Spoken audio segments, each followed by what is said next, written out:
conquête de la souveraineté passe avant tout par l'exploitation des ressources nationales au profit de nos populations.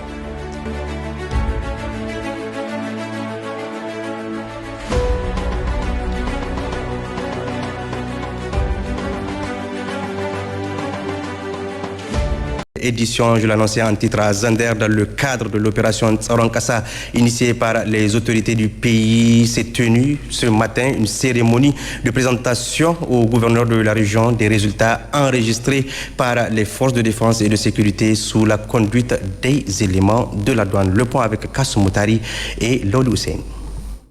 Cette visite du gouverneur de la région de Zander, le colonel Youssouf Labo, à la brigade d'intervention et de recherche de douane de Zander, en compagnie du secrétaire général adjoint de la région, de l'administrateur délégué de la ville de Zander, du sultan du Damagaram, El Hadj Aboubacar Sanda Oumarou, et des responsables des forces de défense et de sécurité, a pour objectif, entre autres, de constater de visu les résultats enregistrés par les forces de défense et de sécurité dans le cadre de l'opération Tsaron Kassa, menée depuis quelques jours sur instruction de nos autorités, et cela sur l'ensemble du territoire national.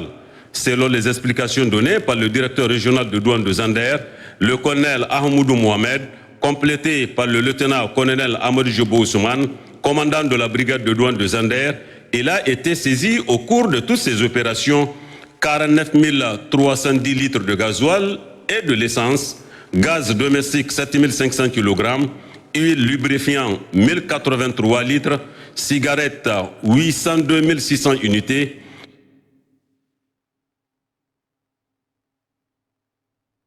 5 390 kg de pâtes alimentaires, 179 motos, 58 véhicules, dont 30 communément appelés Roua et 348 colis de diverses marchandises. Une grande prouesse saluée vivement au nom de nos plus hautes autorités par le premier responsable de la région. Nous sommes à un mois, 7 jours pratiquement, de la mise en œuvre de cette opération. Au nom des plus hautes autorités de ce pays, au premier rang desquelles son Excellence le général de brigade Abdourahmane Tiani, président du CNSP, chef de l'État, et de son Excellence Ali Mohamed Lamine Zaine, Premier ministre, vous adressez toutes nos félicitations et tous nos encouragements à vous et à l'ensemble des FDS qui ont contribué à l'obtention de ces résultats. C'est un résultat, de mon point de vue, satisfaisant. Nous allons vous demander de vous armer de courage et d'abnégation pour pouvoir poursuivre cette opération tout au long de la période que nous allons la conduire avec la collaboration de l'ensemble des FDS de la région. Il est à noter que le gouverneur de la région de Zander, le colonel Youssouf Labo, a promis aux éléments en charge de cette opération des témoignages officiels de satisfaction qui leur seront décernés incessamment.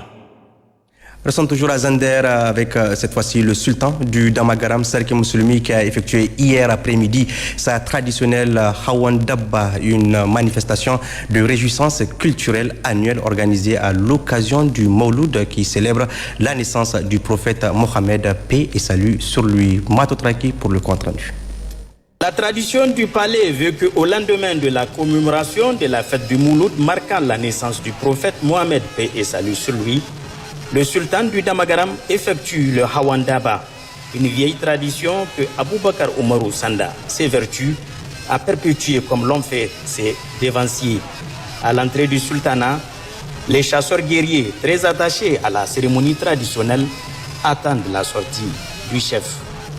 Quelques instants après, c'est une véritable fantasia riche en couleurs qui accompagne le chef, entouré de tous les notables en costume traditionnel, sur des chevaux richement décorés au galop pour parcourir la ville suivant un itinéraire bien tracé.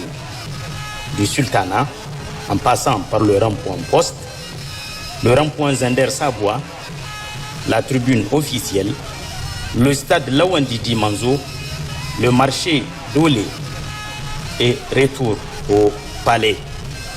Au passage du cortège, la population, tout âge confondu, est sortie dans une ambiance festive et joyeuse, mettant en lumière le lien qu'entretient le sultan avec sa population, une façon aussi de raffermir et de perpétuer cette vieille tradition. Clôturant cette journée de réjouissance populaire, et c'est sur son trône que le sultan du Damagaram et Sarki Moussoulmi a tenu à exprimer sa profonde gratitude à toute la population pour son attachement à cette vieille tradition séculaire perpétuée depuis la nuit des temps. Je profite de cette occasion pour remercier en tout cas la population de Zender et également les cavaliers qui sont venus en tout cas de plusieurs cantons pour nous accompagner. Et nous souhaitons en tout cas bonne année, beaucoup de chance pour le Niger. Allah nous protège notre pays, protège en tout cas nos dirigeants.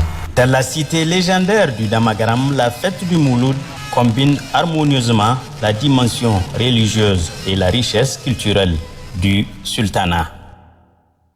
Et puis dans le même ordre d'idée, le gouverneur de la région de Maradi a présidé hier à Korgom la 3e édition de la fête de Gani, une fête célébrée chaque année à l'occasion de la commémoration du Mouloud. Cette fête se veut un véritable cadre de promotion et de message culturel. Sandana Tahi et National Kakali pour le compte. À Korgom, l'hymne national a été intoné et les tambours royaux ont résonné pour donner le ton des manifestations de cette 3e édition de la fête de Gani ou Mouloud, fête religieuse commémorant la naissance du prophète Mohammed, paix et salut sur lui. Un cadre de retrouvailles, d'échanges d'idées, d'informations, de rapprochement, de partage des valeurs de tolérance, de renforcement des liens de fraternité et de cohésion sociale, bref, de promotion du patrimoine immatériel de cette chefferie dont l'histoire est intimement liée à celle du sultanat du Katina. En atteste l'intronisation des notables pour élargir le cercle royal et la réaffirmation des valeurs culturelles exprimées par la danse des invulnérables, chasseurs, éleveurs et lance des défis. Le lancement de ces manifestations a été marqué par les mots de bienvenue du chef de canton de Korgom, l'honorable Anafi Ibrahim, et de l'administrateur délégué de la commune rurale de Korgom. Le sultan du Katina, son Altesse Marimawa Ahmed Alizaki, et le préfet du département de Tessawa, Salifou Moumouni, se sont réjouis de l'intérêt tout particulier que les plus hautes autorités accordent à ces valeurs culturelles positives.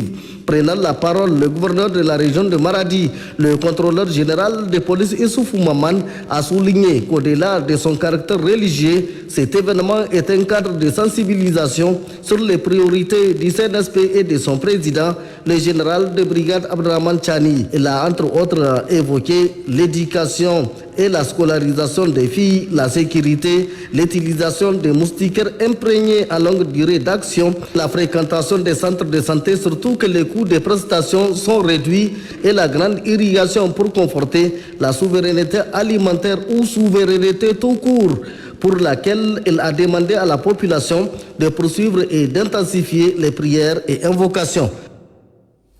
Restons toujours à Maradi pour parler cette fois-ci de la cérémonie de réception ce matin des kits et des vivres au magasin de l'OPVN. C'est un appui offert par les personnes morales et physiques qui accompagnent l'État dans ses efforts de soutien aux personnes victimes des inondations. Le point avec Koskoy Balkissa et Nafi Alaj. Ce matin, le gouverneur de la région de Maradi a réceptionné des kits et des vivres au magasin de l'OPVN offerts par des personnes morales et physiques qui accompagnent l'État dans ses efforts de soutien aux personnes victimes d'inondations. Ces contributions témoignent de la solidarité et de la générosité de la communauté envers les sinistrés. Elles permettront d'atténuer la souffrance des victimes en leur fournissant une aide essentielle. Au nom des plus hautes autorités de notre pays, au premier rang desquels Son Excellence le général de brigade Abdraman Chani, président du Conseil national pour la sauvegarde de la patrie, chef de l'État, et au nom de toute la population de la région de Maradi, exprimer à tous ces généraux donateurs notre profonde gratitude pour ces gestes combien importants qui viendront sans nul doute soulager nos concitoyens. Ces dons vont être gérés rigoureusement et seront transmis aux bénéficiaires. Soyez en rassurés que nous allons y veiller afin que personne, je dis bien personne, ne puisse prendre un seul grain de riz s'il n'est pas sinistré. Notons que l'État a déjà mis à la disposition de la région plus de 160 tonnes de vivres et un important lot de kits non alimentaires afin d'améliorer les conditions de vie des personnes touchées. Et puis la région de Maradi a abrité le lancement officiel de la campagne de l'éducation de masse du projet Ilimi d'Anasiha Amisali. L'objectif est d'impulser le comportement à travers la communication, l'information et la sensibilisation. Aminata Ali Hassimi et Issoufou Suleiman pour le compte rendu. Initié par le comité directeur de l'Union des scolaires.